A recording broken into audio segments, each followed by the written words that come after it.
Bienvenida también a mi colega Francisco Sosa Wagner, que nos acompaña aquí, eurodiputado también, y para que se vea que no solo va con los eurodiputados, también a mi querido compañero de curso Carlos Julio Báez, a quien veo ahí, en fin, de cuando éramos ambos jóvenes, él nos sigue pareciendo, pero en fin, no es mi caso. Qué tiempos aquellos, ¿no?, que la Constitución de los Estados Unidos decía eso de la persecución de la felicidad, y la Constitución de Cádiz mandataba que los hombres fueran justos y benéficos. Era, en fin. Nuestro siguiente interviniente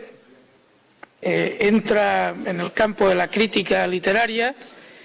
es Ángel Basanta. Ángel Basanta es profesor de literatura. Es crítico literario en El Cultural, el suplemento cultural del Mundo, donde trabaja una buena amiga mía, Liz Perales.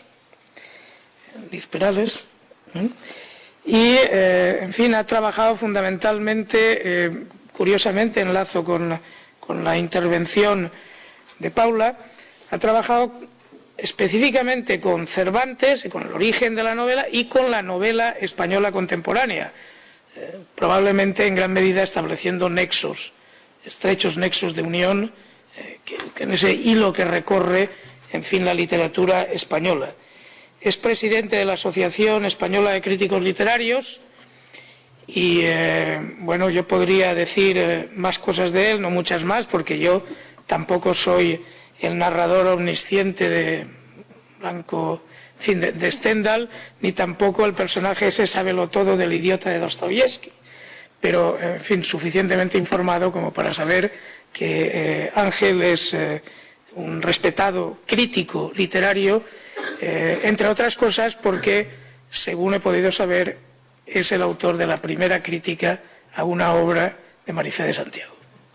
Así que tienes la palabra. Bueno, buenas tardes. Muchas gracias por haberme invitado a compartir este momento con todos ustedes.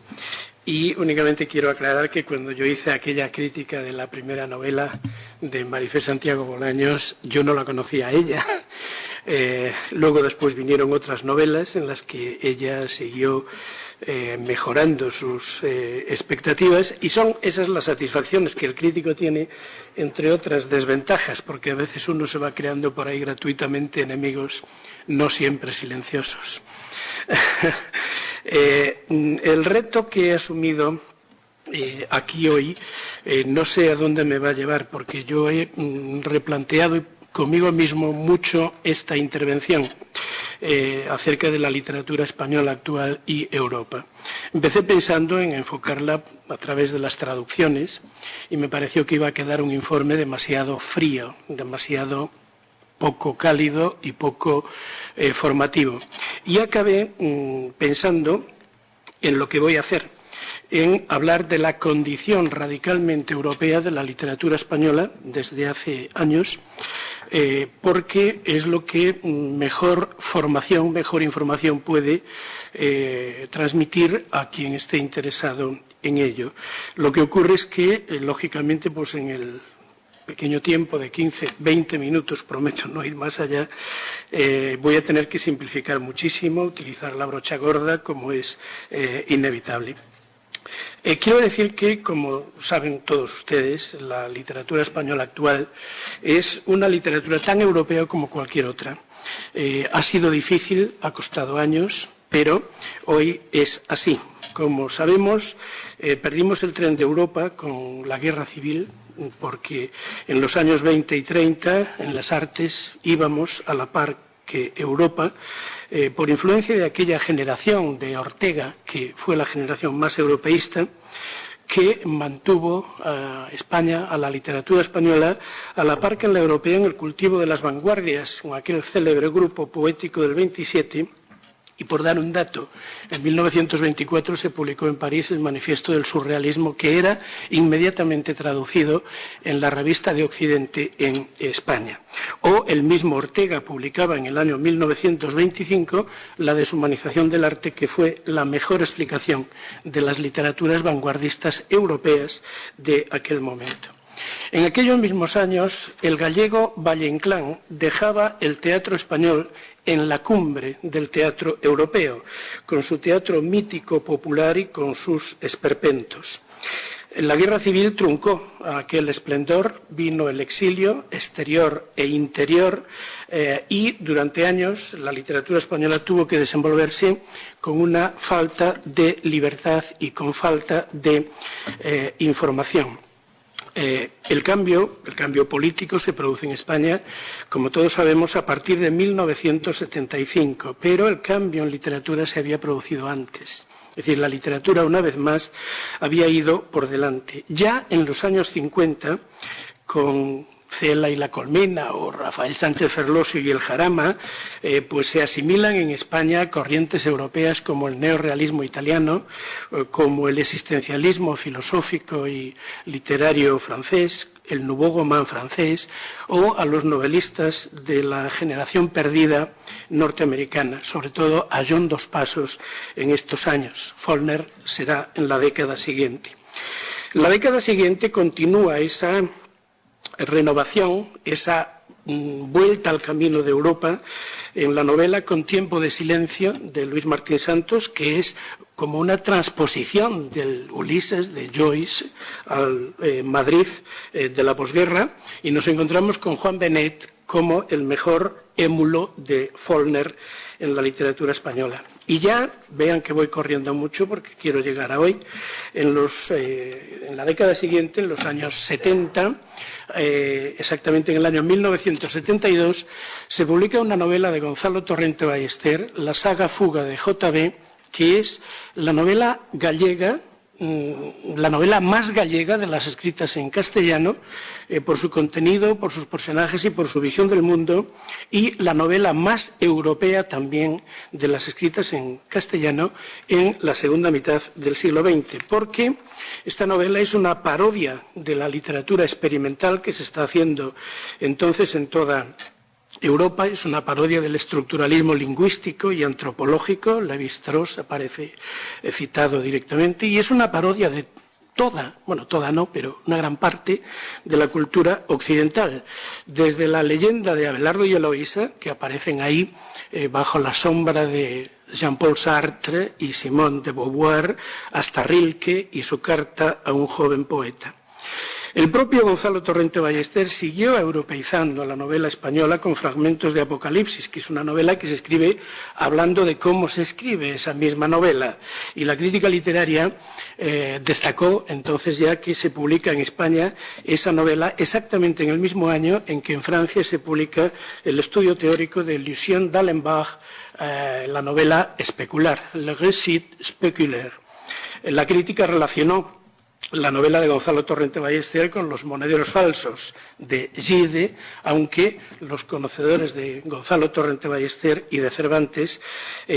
supimos siempre que la novela apuntaba una vez más a Cervantes y la defensa del verdadero Don Quijote frente al falso de Avellaneda.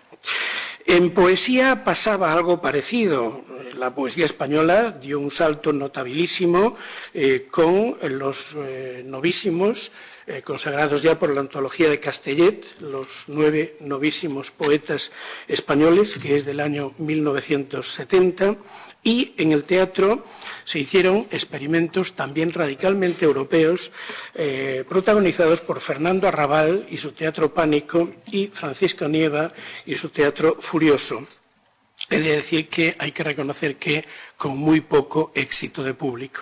porque el público español, con tantos años de pérdida de esa tradición teatral, no estaba realmente preparado para recibir esos experimentos teatrales que en Europa nunca habían dejado de producirse. Así llegamos pues a los últimos años 80, 90 y ya en el siglo XXI, en que la literatura española se mueve con absoluta libertad. Los escritores españoles recuperaron a sus lectores que antes habían preferido sobre todo a los novelistas hispanoamericanos, y es una literatura esencialmente europea, pensando, por ejemplo, pues en poetas como Guillermo Carnero, Jean Ferrer, Antonio Colinas, Luis Alberto de Cuenca, o el propio exministro de Cultura, César Antonio Molina. En teatro nos encontramos con los mismos experimentos de Fernando Arrabal y Francisco Nieva, y con otros autores más jóvenes, por ejemplo, Juan Mayorga, cuyo título de unas obras es Himmelweg, en alemán, que es Camino del Cielo, y la existencia de un fenómeno relativamente nuevo, no enteramente nuevo, pero sí relativamente, que es el de las dramaturgas, es decir, autoras de teatro, como por ejemplo Paloma Pedrero, Maribel Lázaro, María Manuela Reina, o la revolución teatral protagonizada por Angélica Lidl en los últimos años. Me gustaría destacar además que José Luis Gómez instituye en el Teatro de la Abadía, que es una iglesia convertida en teatro, un verdadero laboratorio teatral, y el Centro Dramático Nacional levanta en el barrio madrileño de Lavapiés el modernísimo Teatro Valle-Inclán, con la idea además de levantar el propio barrio. Y no quisiera olvidarme de los grupos de teatro independiente que protagonizaron importantísimas aportaciones, por ejemplo, el TEU, Joglars o la Fura dels Baus, que son grupos colectivos que están en la memoria dramática teatral de todos los españoles. Hablaré más en estos últimos minutos de novela, porque es el género al que me dedico y porque es también el más conocido, el de mayor proyección en Europa, y voy a reducirlo a tres apartados. El primero es el de que por primera vez se produce el fenómeno de que hay varios novelistas españoles residiendo en Europa. No por eso son más europeos, pero sí hay un contacto, por ejemplo, entre Juan Goytisolo, que lleva viviendo en París, bueno, entre París y Marrakech, para ser más exactos, pues mucho tiempo, y su contacto pues, de amistad con Jean Genet o con Milán Kundera y otros autores. González Sainz vive en Trieste, Aramburu vive en Alemania, Ovejero vive aquí en Bruselas, o estancias de autores españoles en instituciones extranjeras, como la bien conocida de Javier Marías, como profesor en la Universidad de Oxford, de donde sale la novela Todas las almas, o la de Enrique Vilamatas, en su formación literaria en los años 70 en París, en los que tuvo como casera ni más ni menos que a Marguerite Duras, y de ahí salió la novela París no se acaba nunca. Quiero también decir que los escritores españoles son distinguidos con importantísimos premios en Europa y que han gozado de éxitos muy notables, como por ejemplo, por señalar solo dos, el éxito extraordinario de Javier Marías en Alemania, con el célebre programa de Ray Ranicki, o el éxito menos conocido, pero muy notable en Alemania, como el que tuvo Rafael Chirves, donde llegó a ser nombrado escritor del mes en varias ocasiones, y eso implica que hay algo así como 100 actos culturales sobre ese escritor durante ese mes. Esto era inimaginable hace 30 o 35 años. Y quiero decir también que hay instituciones extranjeras que dedican estudios, importantes trabajos, no me refiero ya a tesis doctorales, que eso es labor bien conocida que viene de antes, pero hay centros en los que se dedica tiempo, cursos, congresos a los escritores españoles actuales. Voy a destacar uno porque tiene ya cierta historia. El Gran Seminaire que en la Universidad Suiza de Neuchâtel coordina todos los años Irene Andrés Suárez, y que tiene siempre como protagonista a un novelista español. El último es el dedicado precisamente a Almudena Grandes. En segundo lugar, hay más que nunca novelas españolas ambientadas en distintos lugares de Europa, e insisto, no por eso son más europeas, pero es un fenómeno que también conviene destacar. Por ejemplo, en los años 80, El invierno en Lisboa, de Antonio Muñoz Molina, que es un poco representativa del cosmopolitismo de aquellos años, o, quizás con mayor profundidad, Sefaraz, que es una novela de todos los exilios y de todas las épocas. Viniéndonos más hacia nuestro tiempo, La ofensa, de un escritor bastante más joven, Ricardo Menéndez Salmón, que se localiza en la Segunda Guerra Mundial, pasa por Alemania, Francia e Inglaterra, pero no para contar la Segunda Guerra Mundial, sino una visión simbólica de lo que ahí está ocurriendo, y con un protagonista que se llama Kurt, en el cual se puede ver fácilmente un homenaje al protagonista del Corazón de las Tinieblas, de Conrad. Y viniéndonos también a años muy actuales, pues la monumental serie, bueno, no serie, una novela en 3 partes de Javier Marías, Tu rostro mañana, que se localiza en Londres, en Madrid, con algún desvío de algún personaje a Berlín. Lo mismo ocurre con novelas recientes de Enrique Vilamatas, por ejemplo, Doctor Pasavento, cuyo protagonista es un letraherido que acaba peregrinando al sanatorio psiquiátrico de Herisau, en Suiza, tras las huellas de Robert Balser y sus microgramas. O la última novela, que está en los escaparates en todas las librerías españolas, de este autor, titulada Dublinesca, y que es una originalísima recreación del Bloomsday, en forma de palimpsesto del Ulises de Joyce por las calles de Dublín, como homenaje a Joyce y también con una humorística parodia del fin de una época en literatura, en la época digital. Fin de una época, no fin de la literatura. Es decir, esa época evidentemente marcará otras derivaciones. Y también por seguir en estos años, pues citar la novela del hispano-argentino Andrés Neumann, El viajero del siglo, que se publicó el año pasado y que, como saben, es un intento plenamente logrado de contar el siglo XIX alemán desde el siglo XXI en una ciudad imaginaria donde hay un personaje que se llama Hans, en el cual quizás también pueda verse un homenaje al Hans Castorp, protagonista de La montaña mágica. Y finalmente, los 5 o 6 minutos que me pueden quedar, pues voy a dedicarlos a poner en relación las tendencias dominantes de la novela española actual con las europeas. Hoy, en la novela española de los últimos años, se escribe sobre los mismos problemas que en el resto de los países europeos y con las mismas técnicas y los mismos procedimientos, teniendo en cuenta además que la novela española tiene, por otra parte, una doble relación, por un lado con la novela europea, occidental, mejor dicho, por incluir la norteamericana, y por otro lado con la novela hispanoamericana, con puentes de unión muy interesantes, sobre todo en autores que tienen la doble nacionalidad y que han residido o residen en España. Por ejemplo, Vargas Llosa, Alfredo Brais Echenique, el llorado Roberto Bolaño o el jovencísimo Andrés Neumann. El europeísmo de la novela española, por tanto, es indudable, pero no porque haya citado novelas que se localizan en Europa,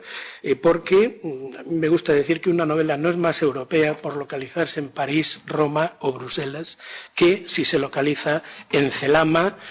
trasunto de una imaginaria provincia leonesa como las novelas de Luis Mateo Díez. Dicho con palabras de ese gran portugués que fue Miguel Torga, lo universal es lo local sin fronteras, o lo local sin paredes, como nos gusta decir. Hay en la novela española actual varias promociones, todas ellas escribiendo novela, unos con ya una época final por sus años, otros más jóvenes que están iniciando o consolidando su trayectoria literaria, y la característica dominante yo diría que es el mestizaje de géneros, es decir, la hibridación, la superación de los géneros tradicionales, y en ese sentido ya Pablo Izquierdo antes citaba la autoficción. La autoficción, que efectivamente está muy bien, eso de Tabucchi, que no es autobiografía, no es novela, no es autobiografía novelada, ni es novela autobiográfica, sino que es producto de un ludismo autorial que se concibe como una narración autobiográfica concebida con la libertad de la novela. En el fondo es la construcción de un yo, ante el cual el lector carece de elementos demostrativos de si ese yo es real o es ficticio. Se trata de un juego y ahí es donde está precisamente el encanto de la autoficción, que en su auge actual responde pues, a razones literarias, ese mestizaje de géneros, y también quizás a razones sociológicas, porque vivimos o hemos vivido hasta hace nada en tiempos de imposturas y de realidades virtuales, en que no sabemos muy bien ya lo que es verdad o lo que es mentira. Autoficciones españolas de ahora mismo son las últimas novelas de Javier Marías o de Enrique Vilamatas, que ya he citado, o las de Javier Cercas, Soldados de Salamina o La velocidad de la luz. Y por citar el parangón con Europa, pues autoficciones son algunas novelas de Sebald, en Alemania. Autoficción es la novela de Marguerite Duras, en Francia, El amante, luego después remodelada con el título de El amante de la China del Norte. Autoficciones son las novelas de Pierre Michon o los de la escritora rumano-alemana Herta Miller, o, por irnos más allá, la del Nobel sudafricano John Maxwell Coetzee, si es que se pronuncia así, que no estoy muy seguro. Otra corriente es la de la novela experimental, que nunca, desde los años 70, ha dejado de cultivarse en España. Novelas experimentales, muchas de ellas en forma de metanovelas, que o bien presentan su propio proceso de escritura, su propio proceso de lectura, como por ejemplo pues, ocurre en una novela muy reciente de Eduardo Lago, Llámame Brooklyn, publicada en el año 2006, o los experimentos formales con la lengua llevados a cabo por Julián Ríos o por Fernando Aramburu. Pues ni más ni menos que lo que se hace en otras literaturas europeas, por ejemplo en Francia con Claude Simon o Georges Perec. Por cierto, Perec es autor de un libro que se titula Me acuerdo, Je me souviens, que tiene su recreación original en España, en un libro de Juan Bonilla, se titula Tanta gente sola, reconocido por él mismo. Quiero hacer lo mismo que hizo Georges Perec, pero naturalmente con otras narraciones completamente distintas. Y no puedo dejar de citar a ese gran novelista portugués que es António Lobo Antunes, paradigma de la novela experimental, por ejemplo, con Esplendor de Portugal. Una tercera corriente es ese afán, ese realismo simbólico, por llamarlo de alguna manera, llevado a la creación de espacios míticos en universos provinciales, entendido en el sentido de que Elías Canetti da a esa palabra, la eterna provincia del hombre. Nada de provincianismo, sino esa provincia que es eterna, y ahí se sitúa la obra de uno de los mayores novelistas españoles de hoy, que es Luis Mateo Díez, creador de esa trilogía inmortal ya, El reino de Celama, en la que ha contado ni más ni menos que el fin de las culturas rurales. Y también me gustaría destacar la trilogía de Ramiro Pinilla, Verdes Valles, Colinas Rojas, trilogía monumental sobre el desarrollo del País Vasco, tomando como referencia la zona de Guecho. Podríamos citar también pues, las provincias por ejemplo, como espacios provinciales, la Barcelona de Juan Marsé o de Eduardo Mendoza, la Málaga de Antonio Soler, la Mágina Úbeda, Mágina Imaginaria Úbeda Real de Antonio Muñoz Molina, o la Maragatería de Marifé Santiago Bolaños, en la primera novela que citábamos antes ya también, y en esta corriente del realismo simbólico yo incluiría, pues, por ejemplo, pues, novelas de José Saramago en Portugal, por citar una, El ensayo sobre la ceguera. Por irnos años más atrás, los microcosmos provinciales de novelistas italianos, por citar uno, La Ferrara de Giorgio Bassani, y, aunque no los vaya a citar, pues esos espacios urbanos de novelistas de la novela negra que abundan por toda Europa. Otra corriente sería lo que podemos llamar novela existencial, en el sentido de defensa de la imaginación como remedio para superar la prosa de la vida, de la existencia cotidiana,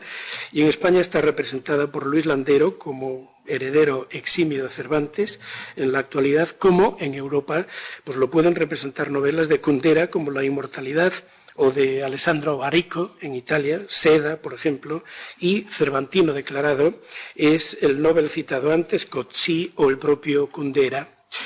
También abunda la novela histórica, tanto en España como en Europa, en distintos modelos. Uno es el de recrear la historia. Dos es el de narrar fabulosamente la historia.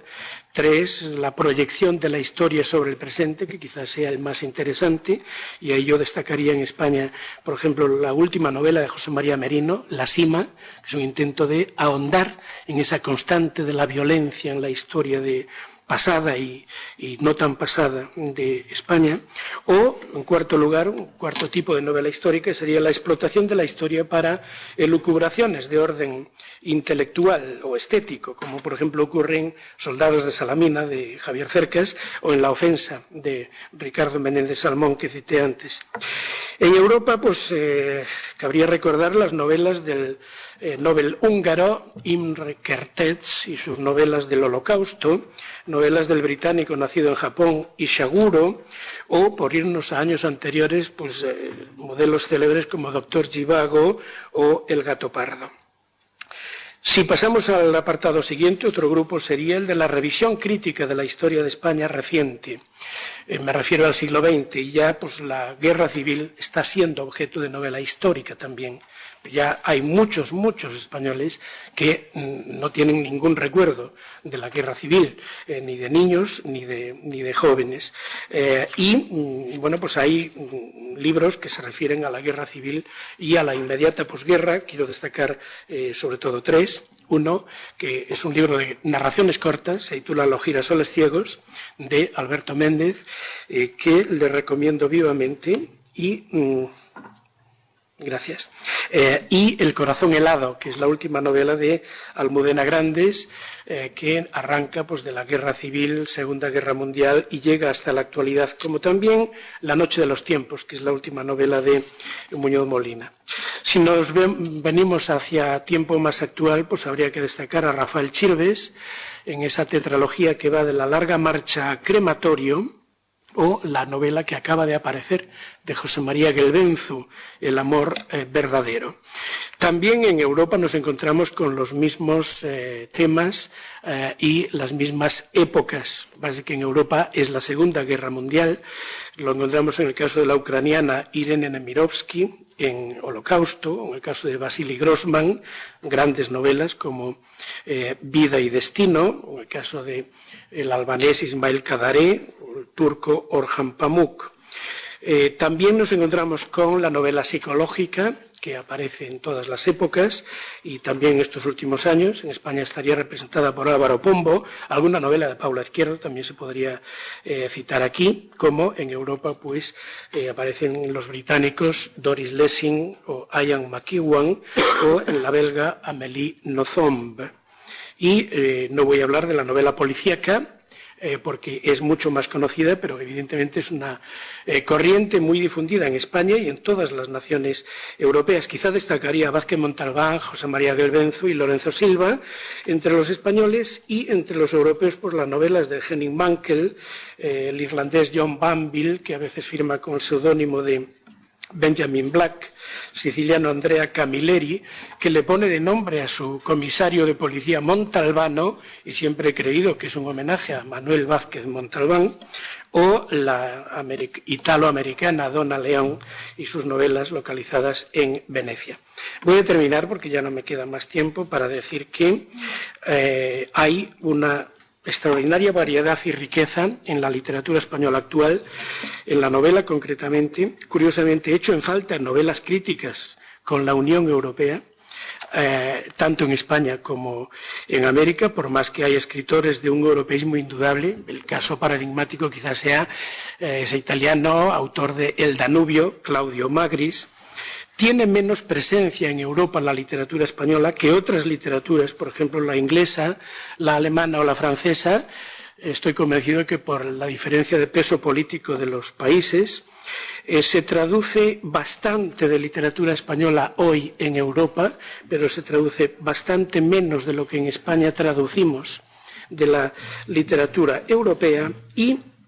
estamos, creo que en España y en los distintos países de Europa también, en una verdadera saturación de mercado, en una creación de falsos prestigios para complacer a un mercado tomado